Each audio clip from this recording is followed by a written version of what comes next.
Hi అండి. మనం గోధుమ పిండి ప్యూర్‌గా ఎలా ప్రిపేర్ చేసుకోవాలో చూద్దామండి. ఇలా నేను 5 కేజీస్ వరకు గోధుమలు తీసుకున్నాను. 5 అంటే 5 తీసుకోకూడదు. కొంచెం ఎక్కువ తీసుకోవాలి. అప్పుడు మనకు 5 కేజీస్ వరకు వస్తుంది. అందుకే నేను క్వాంటిటీ ఎక్కువ తీసుకున్నాను. మనకి పిండి మిల్ అనేది ఇలా వస్తుందండి.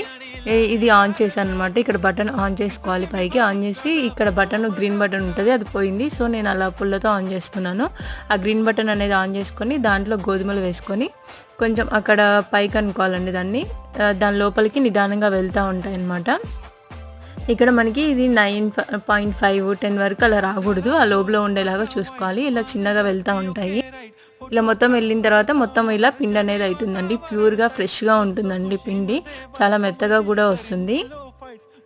ఇలా కొద్దిసేపు ఉంచి చల్లార్చుకోవాలి. చల్లారిన తర్వాత ఇలా ప్యాకింగ్ చేసుకోవాలండి.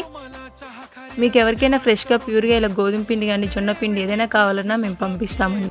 ఇలా ఫ్రెష్‌గా